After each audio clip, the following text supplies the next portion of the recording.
So we've seen that vagabonds and vagabondage was seen as a massive threat to law and order in the 1500s, and the vagabond is beginning to form a very early prototype to a lot of our ideas about criminals in the present day. So this idea that they are poor, that they're feckless, that they're choosing not to work, that they are dishonest, that they play on people's sympathy, those are all ideas that are very clear in the minds of people in the 1500s. And one of the most important is this idea about the difference between able-bodied poor, so people who could work if they wanted to but choose not to, and then everybody else has to pay for their choices while they themselves are working. Poor, sorry. And then we also have the idea of the impotent poor. So these are people who can't help being poor, usually because they're old and sick. Now, because vagabondage is such a worry for people at the time, the Tudor rulers actually introduce a number of laws to deal with it. And starting with the able-bodied poor, the skivers rather than the strivers, we have these acts which are all introduced. So under this 1495 Beggars and Vagabonds Act, which was introduced by Henry VII, vagabonds could expect to have 3 days in the stocks if they were caught, and they were also sent home to their original parishes and the place where they were born. Vagrancy had actually been a crime. Leaving your local area had been a crime, and since 1351, but there are so many homeless people in the 1500s that it's just impossible to enforce. So Henry introduces that act. In 1531, Henry VIII introduces a new law, and under the terms of this law, anybody found guilty of being a vagabond would be dragged behind a cart and, in the words of the law, dragged along by their arms. They would walk. They wouldn't be dragged on the floor. But they would be whipped until their bodies were bloody. That's a direct quote. So we'll add some blood. And then again, they would be sent back to their local parishes. Now in 1547, Edward introduces a new Vagrancy Act.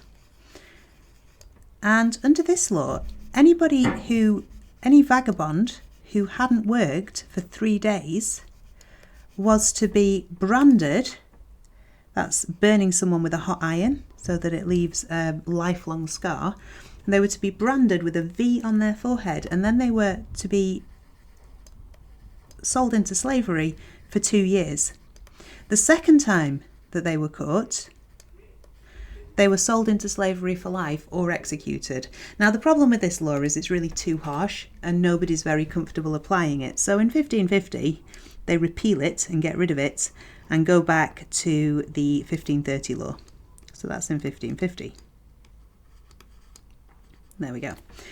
In 1572, Elizabeth introduces a new law under which vagabonds are, first of all, whipped and have an inch-wide hole burnt into their ear. This is 2.5 centimetres for those of you who prefer metric, so that's pretty huge.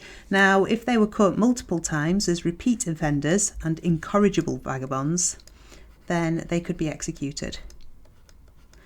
Again, the problem with this law is it's really too harsh and nobody wants to find people guilty of vagabondage because of it. So again, in 1593, they return back to the 1531 law.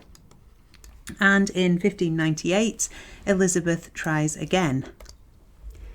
Under this law, vagabonds are whipped and sent home again. Oops. But there's a new option on the table here, because there has been a development in this century of something called houses of corrections, which are really early versions of prison. Now the first of these is called Bridewell House in London.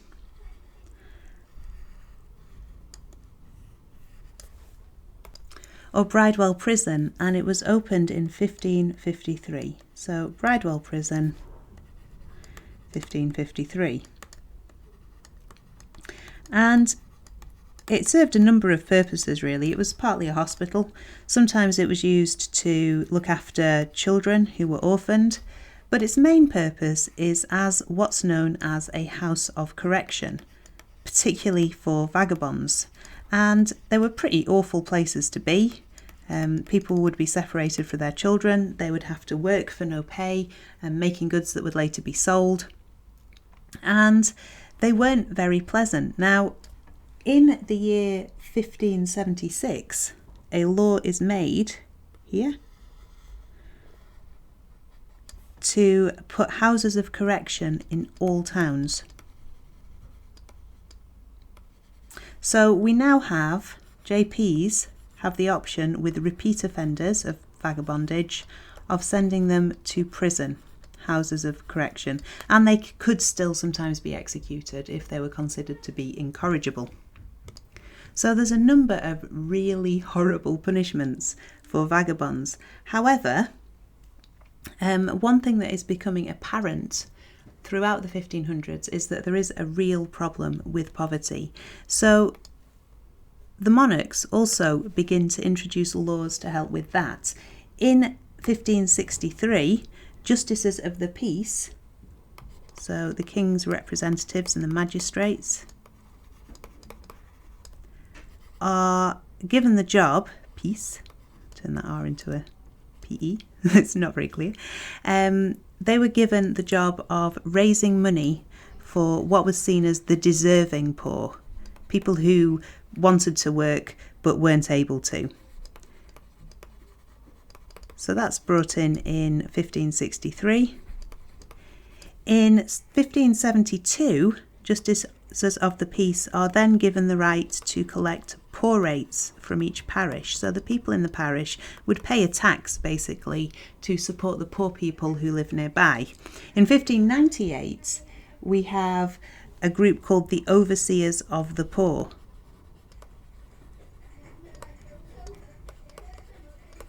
And they were people who were employed to keep tabs on all the local poor people and to collect the poor rates. Now in 1601, Elizabeth tackles the problem of the impotent poor and the able-bodied poor together with the 1601 Poor Law. And under this law, each parish was given the task of providing a workhouse, which were not very nice places, but provided a bit of shelter and a bit of food for poor people, and also for hospitals as well, to look after the sick and the ill. So parishes now have a job to do when it comes to looking after poor people. And the workhouses weren't very nice. People would be separated from their children. The impotent poor would be separated from the able-bodied poor. People had to work very hard for no pay. But this system is very successful and actually remains in place until 1834. So this has a 200-year shelf life. And the other aspect of this is that the prospect of the workhouses and the houses of correction are so scary that apparently vagabondage dropped by 90%. It's worth saying as well that in the mid-1600s the economic situation improves and there's less pressure to deal with the problems of the poor. So that's how vagabondage was dealt with. Goodbye, I'll see you soon.